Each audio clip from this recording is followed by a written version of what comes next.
What's up, YouTube family? It's your boy Seven Kings, and I'm back with another one. This one, I'm gonna be talking about the relationships in Better Call Saul. Now, the way I'm gonna structure this video, I'm gonna timestamp it as well. So, if you want to skip to your favorite one, you can go ahead. But this one specifically gonna be on the relationships. What I think were Jimmy McGill's, Saul Goodman's three most important relationships in Better Call Saul. So, we starting with Mike Elmentrout. Might have said that wrong. Don't at me.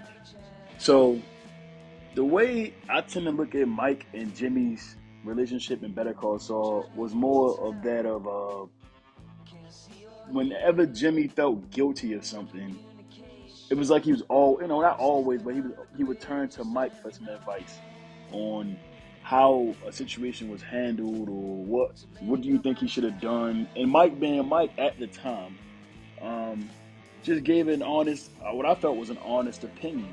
So, for example, the Kettleman scheme, when he had, pretty much Jimmy had ended up taking a bribe from the Kettlemans to keep quiet about them hiding out and, behind their house or whatever. And then eventually he realizes that, he's doing the wrong thing. So he has Mike steal the money from the Kettlemans. And then he goes to ask Mike. I'm not 100% accurate, but I might probably try to have the clip in there. If not, but you can correct me in the comments. But Mike tells him, "I remember you telling me something about doing the right thing, right?" So and then that's Mike acting as a sort of good conscience to Jimmy. Jimmy knows that he was wrong by taking the bribe, and he goes to and Mike has let him know, I remember you telling me about doing something, doing the right thing. And another situation I want to talk on is the desert situation when Jimmy has to go get the money to bail out Lalo, and he was pretty much dead and gone when another rival cartel gang pretty much attempts to rob and kill him. And Mike saves him, and then to do that walk through the desert, they sort of kind of had a bonding moment. They had a bonding moment in that situation, and you could sort of say that that's probably what contributed to those two being somewhat cool in Breaking Bad.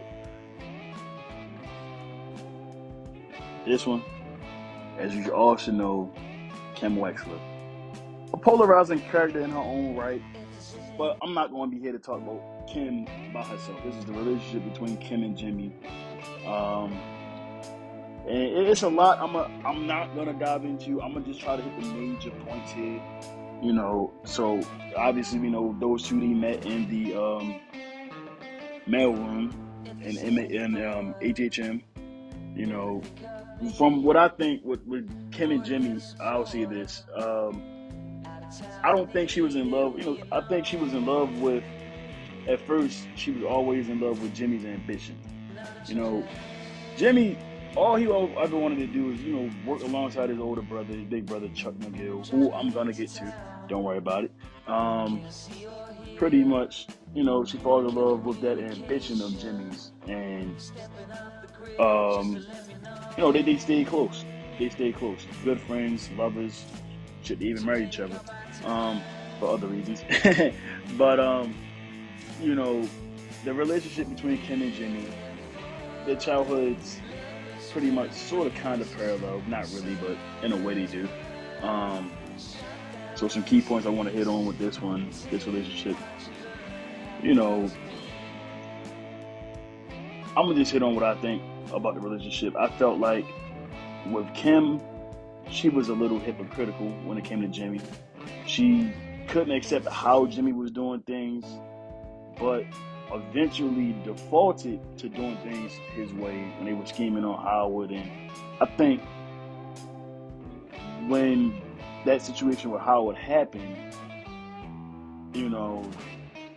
I think Kim had enough. She had seen the trouble and trauma that these schemes can lead you to, and she'd had enough. Pretty much after that, they went their separate ways. She felt like, Jimmy had lost his way. Um, Now, Jimmy's out from what I want to say from Jimmy's perspective. You know, I think when Kim left, he pretty much that Saul persona pretty much engulfed him. He was no longer Jimmy McGill at this time. He was the shady, funny lawman we knew from Breaking Bad. You know, the one with the quick quips and all of that. You know, and it is a stark difference between Saul and Jimmy. Jimmy had a sense of, you know, he had a sense of morality. You know, he understood when he was, you know, he wasn't, I wouldn't say all the way broken just yet. I think when Kim really just left him, I think that really, she was that final thread holding his humanity, morality together. And when she left, that ultimately just snapped, and he became Saul Goodman for good, which led him down a much, much darker path. This one is probably my favorite relationship in the whole show, because honestly, watching Better Call Saul, I honestly started watching the reviews first. I didn't watch the show until like a while back, maybe last year or so. But Chuck McGill, I mean, the videos that people were making on this guy, talking all the, I want to say evil. He just, to me, he was resemblant of a hater. He was a hater. He was very hateful of his brother because he couldn't believe that Jimmy could escape his slept-in Jimmy persona. The pretty much cut corners scam artist his brother used to be, when he was running scams in Cicero when he was younger, in his younger days. I think he could never, Chuck could never see his brother anything past that. And I think when Jimmy had his situation where he was arrested for defecating in the summer, and was facing some real time, when he reached out to Chuck, I think that's when Chuck thought maybe I could help him, maybe I could change him. But for Chuck, it was also, he had ulterior motives. I think for Chuck, I can honestly describe Chuck as someone who's very controlling, who needs to control the chessboard. And in his sense, he had to control Jimmy. So yeah, he got him out, and he got him in HHM in the mailroom because he could control Jimmy. I think for Chuck, where he really started to lose most of that control was when Jimmy passed the ball. And Jimmy's thinking, maybe, just maybe, my brother is part of HHM, a huge part of HHM, a partner. He's thinking maybe I could finally work with my brother, which I think had that happen, maybe would have stopped Jimmy from going down that dark path and becoming Saul.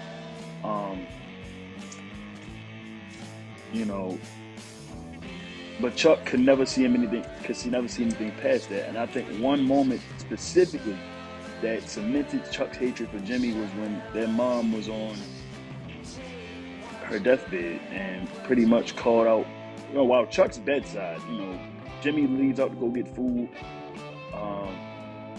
and she calls out for Jimmy, not Chuck, but Jimmy. And I think this hurt Chuck, because Chuck was the guy. He was the lawyer, the star of the family. Jimmy was, I wouldn't call him the black sheep, but I think he was the family favorite. Everybody loved having him around. Chuck wasn't really, I wouldn't say Chuck was a white blanket at first. He was just, I would say, bland, He didn't have no kind of energy people really wanted to be around. He was just bland. And, I think that moment with their mother on her deathbed really cemented his hatred for Jimmy. You talk about utter hatred. And then when we get to the season 1 finale, where he finally lets it all out to Jimmy, that,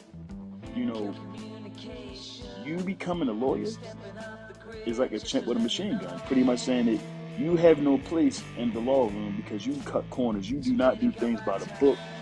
That was at least my interpretation of it. But the way he went about it, my whole thing was, having an older brother, you know, I never experienced this. You know, I never hated on none of my brothers growing up.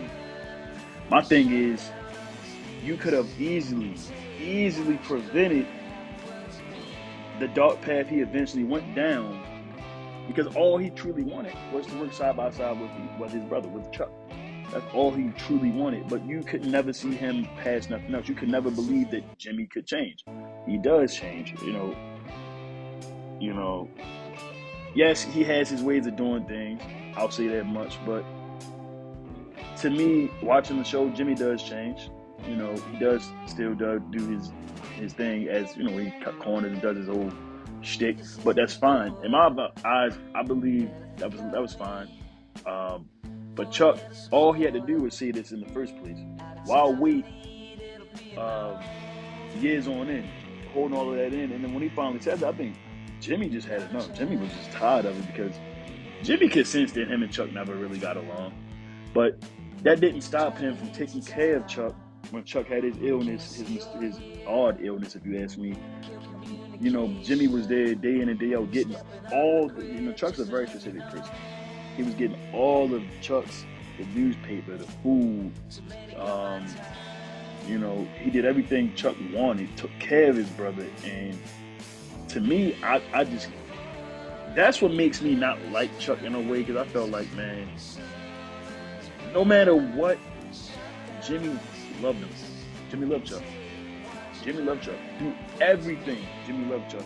And Chuck just hated his brother. I mean, yeah, he was a shady person, but no matter what, he took care of you when your wife left you. You know, I may be getting a little emotional here, but I'm gonna just cut this one short. Anyway, it's been fun. Thank you guys for tuning in. I know it took a little long with these videos, but trust me, I lost my voice after watching the tank fight, you know. But it's glad to be back. I'm gonna be hitting y'all with some more content. Like, share, and subscribe. You know, comment. Let me know what y'all think about this video. I'm out.